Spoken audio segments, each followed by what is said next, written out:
What's up? It's a very different video of what I'm doing. Uh, so I'm just gonna title pretty much speaks for itself. I'm just gonna be talking about some stuff from my childhood because I felt like it. No other freaking reason. I just felt like it. And yeah, that's pretty much this entire video. It's just gonna be me ranting about crap that was from my childhood. So let's see what we got first on the docket. Aha! This one. This lovely gem here is Gran Turismo 3. This is a very special game because at the time, okay, let me go back in time here. Let's say '04 maybe. I don't know. Let's go back that far. I was pretty little then, so let's say '04. So 2004, my dad ordered a PlayStation 2. And the PlayStation 2 is actually I think the first ever game console I myself laid eyes on.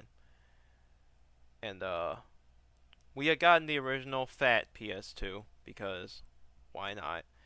And this game, Gran Turismo 3, was one of the games he ordered with it, I believe.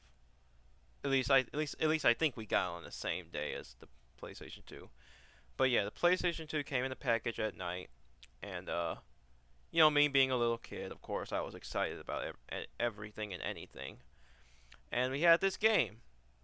And the thing I can remember the most about this game in particular is that I would always we had the PlayStation 3, not 3, PlayStation 2 set up downstairs in our basement. It's no longer there. Our basement's been completely rearranged. It's not down there anymore, but back in the day, it was set up in the basement, and my dad would play it, obviously, and I would always be down there watching him play it. I don't know what initially drew me into this game, but I just know that as a kid, every time he turned this game on, I always just I would just be there. I'd be there watching him play it, and it was a very fun time. And the copy of the copy of the game I'm holding right now, this particular copy of Gran Turismo 3, this was actually the same copy we've had since we first bought the PlayStation 2 and got this game. So this is pretty old. Well, not super old. Okay, this is an early 2000s title, so it's not that old, but it's about as old as I am essentially. And I've not switched out the disc or the box since. This is the same copy we've had since day one. But yeah, some time passed, and eventually my dad stopped playing this game. I forget why he stopped, but he did. Um, but he eventually gave the game to me to play. And really, when I started playing this game, like, don't get me wrong, I was already hooked on this game when I was watching my dad play it. Because I was a kid watching your parents play games. It's an experience, right? We can all say it. It's an experience watching your parents play games. But when I got to play it myself, that's when the juice started flowing. That's when this game really started to become fun, because now I'm playing it, and this game was fun. This game was fun. Oh man. And I play the heck out of it too. I freaking play the heck out of it. I still play it today. To this day, I still play this game. And I still stand by my moniker that this is my favorite game of all time. And it's just for the basic structure of it, really. Cause I put this down? Cause I mean, you got your games like Fortnite, Apex Legends, all these games where it's all like You got all these strategies you gotta learn. Uh, Different experience levels, all this stuff, and just information left and right, left and right. It just makes the game confusing to me, and that's what turns me off of those games. I often tell people that, oh, I don't play games like League of Legends or anything like that anymore because I just don't like them. And that's primarily the reason why. I just feel like it's too much of a learning curve, and it's just so much you have to understand before you can actually start enjoying it. Whereas Gran Turismo 3, heck, Gran Turismo in a whole, it's literally just pick up and play. Pick up and play. Okay, maybe not that simple, but okay, so what do I have to do to get good at Gran Turismo 3? I have to know how to press the X button to accelerate. I gotta know how to press square to brake, and I gotta know how to tilt the left analog stick right or left to turn. And that's it.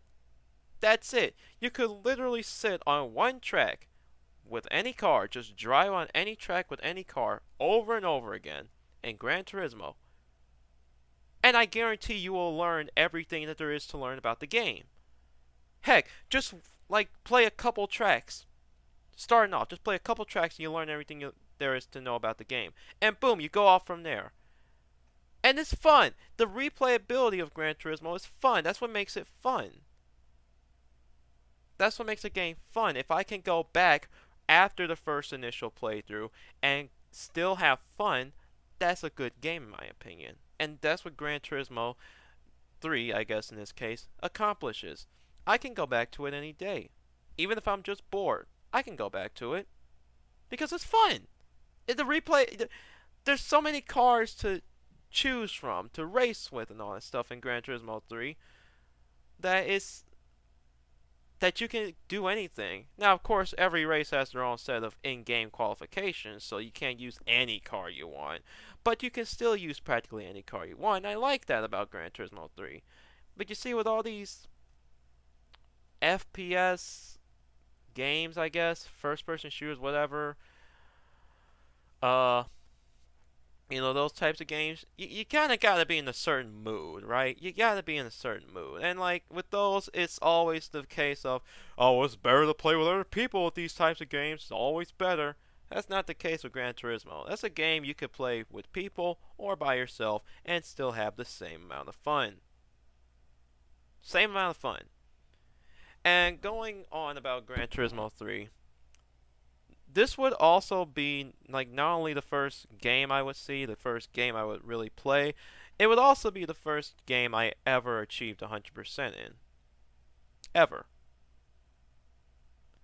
It was a grind. It was a grind, but I did it. And while you don't get some big fanfare, some big end all be all achievement, you just get an extra car at the end. But still, it was a gratifying experience to know that I played this game since I've seen this game, I've played it since I was a little boy, and I finally got 100%. I say finally because I only had like one championship to go. Uh get golds on the license test and just do arcade. Like that stuff I could have easily done any time. But I just procrastinated on it for whatever reason. I don't know, but I did. I did. So that's pretty much how that went down. Like I said, to this day I still play Gran Turismo 3. It's a very fun game. I highly recommend it if you're into racing simulators. Though I will warn, if you don't have a PlayStation, you can't play Gran Turismo. Unless you have a PlayStation emulator on your computer, then you can play Gran Turismo. But back in the day, those types of things didn't exist. You either had to have a PlayStation or you couldn't play Gran Turismo because it was a PlayStation only title. Well, PlayStation only series, not title, but you know what I mean. So yeah, that's Gran Turismo 3. That's what it means to me in my childhood. Probably one of the biggest parts of my childhood was just watching that game, and I just love it. Ha. Okay, that's one segment done. Good God. What's next on the old docket here? All right. Oh yeah. This one's gonna be fun. This is something I put on the back burner for a little bit, but then recently got addicted to again. And it's this. If you don't know what this is, well, yeah, okay, I can see why you don't know what this is. I don't think anyone would know. I don't think anyone would know what this is. But this here is a DVD of the Great Train Story at the Museum of Science and Industry in Chicago, Illinois. If you have no idea what that is, well, that's to be expected. But no, seriously. So what the Great Train Story is that it's a gigantic, and I do mean gigantic. It is very big. It is a gigantic model railroad based in the Museum of Science and Industry in Chicago, Illinois. And what it does is that it depicts a 2,000 plus mile journey by train from Chicago, Illinois, all the way to Seattle, Washington. Now, of course, for reasons they had to finagle the layout so it's not entirely to scale. I'm sure if it actually was to scale, this would literally be the world's biggest, longest, whateverest model railroad. Because if you don't know, Illinois and Seattle, Washington ain't exactly next door neighbors. We're talking East Coast to near West Coast, essentially. That's a long journey. But yeah. So, what does all this have to do with my childhood? Well, this is a DVD. Now, not to completely give away where I live, but I've been to this exact exhibit in person. I've been to this exhibit in person before. And, well, what can I really say? It really is a sight to behold. Like, watching a DVD is one thing, going to see it is a completely different experience. Let me tell you. Let me take you back again to my childhood, because that's what this video is about. Why would it be about anything else? Let me take you back to my childhood. We're talking about a small kid being taken to this big museum. The Museum of Science and Industry as a whole, I highly recommend taking your children to, or just going by yourself. It's a really cool place. It's a really cool place. But talking about the Great Train Story in particular, so we're talking about a little kid being taken to this big old museum, and I'm faced with that. I I mean, come on. Come on. My parents, oh my I can't believe they put up with me for that long. My parents, they take me there, and I kid you not, pretty much the entirety of the visit at that museum was spent at that one exhibit because I just could not leave that place. I just couldn't leave it. I was too hooked. And really, going to the Great Train Story as a whole got me on a kick to love model trains. Period. And I still have I still have a mutual interest in model trains still. Like I still carry that. And it's all thanks to the Great Train Story. Just seeing all the trains going left and right. It's not like it's just one train going around a loop. No, people. This is a friggin' giant In fact, I recommend looking this up on YouTube. You can look it up on YouTube. Just look it up on YouTube. Great Train Story, Museum of Science and Industry, or Great Train Story Chicago, whatever. Just Great Train Story in general. Look it up on YouTube. You'll find some videos on it. I'm well guarantee that. I can guarantee you that. You will find videos, and it's really freaking cool. The amount of detail they go into with that layout. Like, when I tell you, when I'm saying they depict the journey from Chicago to Seattle, oh no, I'm dead serious. They have almost the entirety of downtown Chicago modeled in that layout, right down to the Sears Tower. And then you get to Seattle, and you can see the Seattle Space Needle there. The amount of detail and care that went into that layout, like, obviously, I'm speaking about this as an adult. As a kid, I understood none of these things. I just saw a big fancy train layout that I want to stay at. But like, as an adult, looking back on it, man, it's really easy to see why I fell in love with it as a kid. It really is. And man, that was back in the day where you could do stuff, we could go places. We didn't have the obvious virus in the air that everybody talks about. We didn't have, that roaming around. We could go places, we could visit people, and that was a place we go visit. We actually did take, me and my family, we actually did take a short trip to the Museum of Science and Industry not too long ago. I got to briefly look at the Great Train Story because we had to go somewhere else. So I got to briefly look at it, but still I got to see it, and it was so pleasing to see it still in operation to this day. Like, obviously it underwent changes as the years went on, but like the only changes it underwent was the types of trains they run, and I actually think they changed the length of them because I remember a long time ago the trains they would have the trains would be so long, as in they would have lots of cars they were pulling, but I think they shortened it out to add more trains to it. I'm not entirely sure of that decision, but who cares? But it was so gratifying to see that still operating after all these years. Just and like when I say we took a trip to that place recently, I'm talking a trip after like a decade of not going back. And it's not because, there's bad experiences or I hated the place. No, it's just the simple fact we didn't have time to go. But, we had time. My parents were off, I was off, of course. So yeah, we said, like, hey, let's go to the museum for once.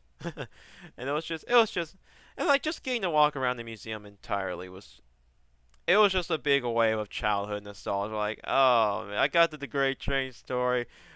Oh, I kid you not, I was trying so hard not to just start going like, I'm back in the Great Train Story again. Like, I was trying so hard not to just fanboy. I know I'm making this sound like a big deal, but again, like I said, I went there personally as a kid, and man, that's one of those things that will just never leave your mind. It will never leave your mind. Like, no matter how much you try to repress it, it just won't leave. It will stay like that annoying neighbor that just won't go away, but you wish they would. That's what this Great Train Story is. Not that it's an annoying neighbor. Oh God, no. But it's just one of those things that just won't leave my head, and I'll always remember the times I had there as a kid. Like, I always say, like, I could spend literally hours at that exhibit. Literally, I could go there by myself, and I come back. You could ask me, "Oh, how was your trip?" And I say, "It was cool. It was cool." Then you could ask me, "Oh, sweet. What exhibits did you visit?" And I would just say, "Oh, the Great Train Story," and that was it. But you spent like almost an hour at the museum. How did you only an hour, like 2 hours at the museum? How the heck you only saw the Great Train Story for 2 hours? And I'm like, yeah. So, I love the Great Train Story. Fight me. I could literally do it. I'm dead serious. I could do it. I could do it. I also have my kneecap on my desk. Kind of hurt, but not really. But that's besides the point. I just really love that exhibit. That's just, oh man. I almost wish we could go back because I didn't really get a good look at the exhibit when we went again.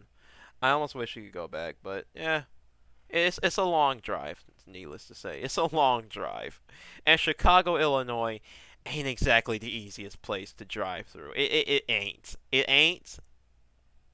So Yeah, but man, the times I had there as a kid was just fantastic, and I will always, always love that exhibit. That will always hold it. That will always hold the dearest place in my heart. That exhibit, because again, like I said, that one train exhibit at the Museum of Science and Industry got me into model trains. Period. And I still have a fascination with model trains to this day, all thanks to that one exhibit. Oh boy. Well, that's the great train story out of the way. Let's see what else is on the old nostalgia trip. I'm on a roll. Oh, this one. This is an interesting one. Let's see. This is another game. This is The Legend of Zelda Four Swords Adventures. I probably should be showing these closer to the camera. You probably can't see them. Oh well. But yeah, this is The Legend of Zelda Four Swords Adventures. Why is this here? Why? Okay, I make it sound like I hate the game. I don't. This is actually this actually is my favorite Legend of Zelda game, period. I love this game. Like, not to the extent I love Gran Turismo, but I love this Zelda game. This is like my favorite. It's fun. It's fun. And I don't know if this is true or not, but to me, it almost feels like not a lot of people talk about it. Like, you hear people talk about Ocarina of Time, Majora's Mask, A Link to the Past, Breath of the Wild, Skyward Sword, but I almost never or seldomly hear people talk about this game.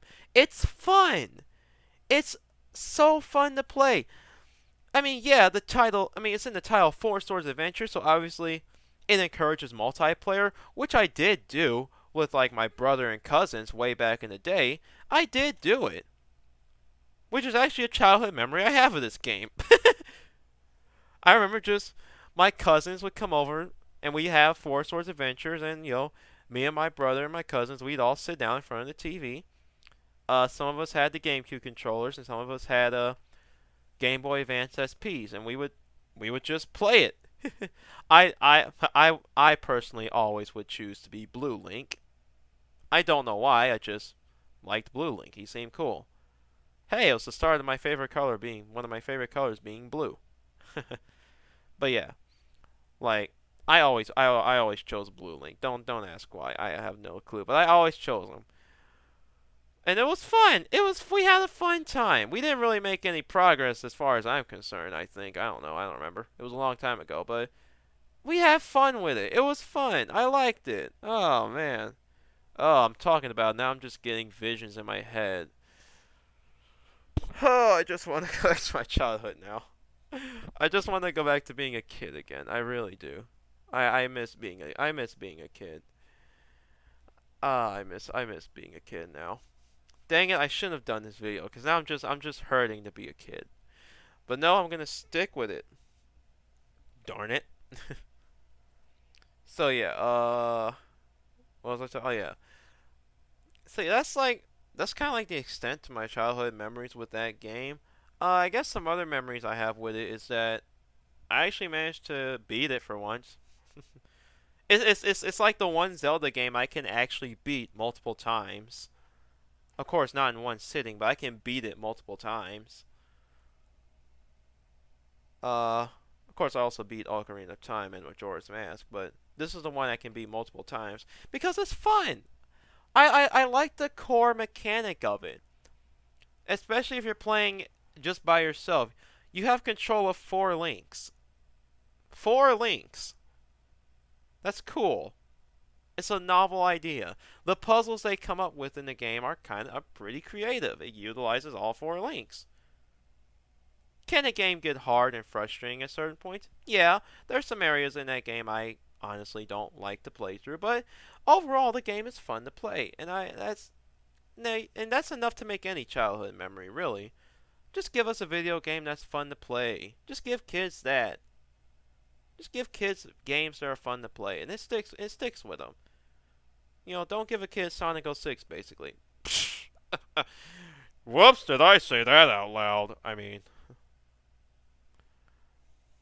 but yeah, I mean, it's just it was fun. Another game, this just came to mind.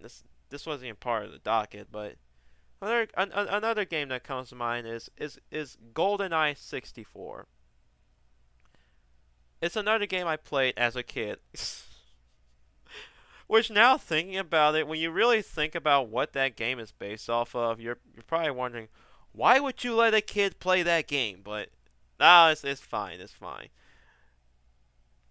It was one of the first ever first person shooters I ever played. Did I just say one of the first ever? No, it was the first ever. God, I cannot grammar. But yeah, it was the first ever first person shooter I played, and oh boy, people love GoldenEye 64. I love GoldenEye 64. It was actually my introduction to James Bond in the whole. I have you don't see can't see it because of the way the camera is, and I can't move it. But somewhere over here where I'm pointing at, I have every single James Bond movie. And the only reason I know about James Bond is because of GoldenEye 64. Back then, I only knew James Bond and 007 and all that stuff as a game. A game. Then I remember one day, I turned on my TV. I was just watching it. I scrolled through the channels, and I see GoldenEye on TV as a movie. My mind was blown. The game I liked playing for so long had a movie. Or in this case, the movie had a game. Because I think the game came out after the movie. Yeah, it came out after the movie. But like, that was a mind-blowing experience. And I remember, and GoldenEye was actually the first ever James Bond movie I saw. So that's the one movie that I have the most history with. But even still, it's like just and like the memories stem from the multiplayer aspect. I loved playing multiplayer in GoldenEye 64. It was so fun and chaotic. That's what multiplayer should be in first-person shooter games. It was a fun romper. There wasn't any fancy strats, any fancy jumps, flips, or 360 no scopes. No, no, no. It was just grab your gun, find the person, and kill them. There's no freaking ring that closes in on you. There's no plasma rifle nonsense. None of that crap. It was a fun, bare bones shooter multiplayer experience, and it was the bee's knees for me. I really just said bee's knees. I am a nerd and an old person. But yeah, I just said that. But anyway, God, what is this video turned into? But yeah, like I remember playing it. I loved it. I don't think I've legitimately beat GoldenEye 64, but I have played through all the levels. And which actually leads me to another thing about GoldenEye 64. Again, I don't know how I came up to this point, but oh, who cares? But like, there's a specific level in that game it's called the Aztec. It's one of the two unlockable levels in the game. Uh, it's called the Aztec, and if you're not a James Bond fan, but you just love to play GoldenEye 64, it's a kind of a obscure level, yeah.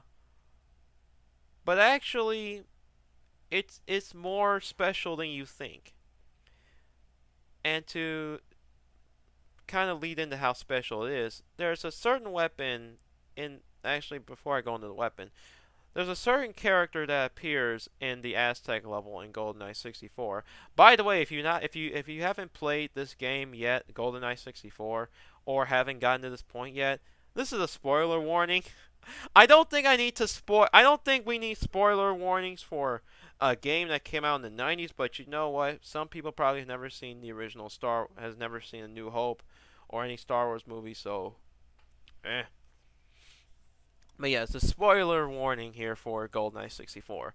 So there's a certain character that appears in the Aztec level whose name is Jaws. Not the shark Jaws, a person whose name is Jaws. And he's a pretty special character in the Bond fandom. His first ever appearance was in the movie The Spy Who Loved Me, which happens to be my personal favorite James Bond movie ever. I love that movie, but we're not talking about James Bond movies. We're talking about games based off of movies.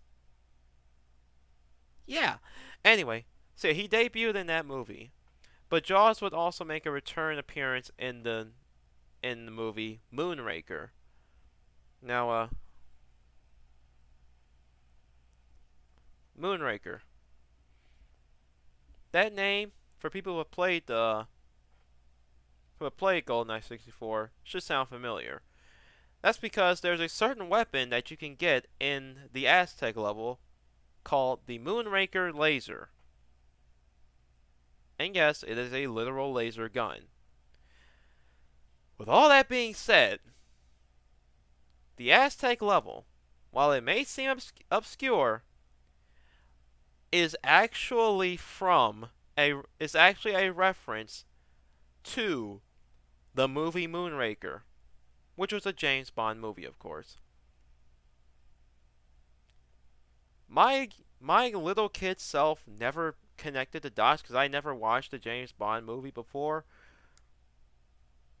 But when I saw Moonraker for the first time and I recognized the locations, I was floored. I was like, "Oh my gosh." It's the level from GoldenEye. Holy crap. It's from this movie. Jaws, my boy. The laser in all of its sci-fi glory. Honestly, though, the Moonraker laser in GoldenEye 64 is one of the most overpowered weapons. I get the feeling this isn't. I get the feeling now I'm not ranting about childhood nostalgia, but more so just ranting in general. Ah well, but yeah. So there's that. But that was a pretty cool thing of discovery, which made me love the game even more. Of course, now understanding James Bond a little bit better, I have a newfound appreciation for stuff in that game. Huh. Well, that's kind of all the. Oh gosh, it's kind of all the childhood stuff I want to go on. Actually, wasn't that a lot? Actually, wasn't a lot I went through. It's just a bunch of talking about pointless crap. Not really much. The only thing I guess I could say was childhood related was Gran Turismo 3. But no. That pretty much sums up this entire video. I want to be a kid again. Why did I do this video? I don't know. Does it serve any purpose for anything? No. Does it have a reason to exist? No. But it's gonna exist now. So, if somehow you managed to watch this entire video and not get bored, thanks. Thanks. You have the patience of gods. I don't know. You have ungodly patience. There we go. But it is what it is. I don't know what the crap myself. I'm outroing the video. Okay, the video is over. I'm gonna hit stop recording, and yeah, I'm gonna go about my day.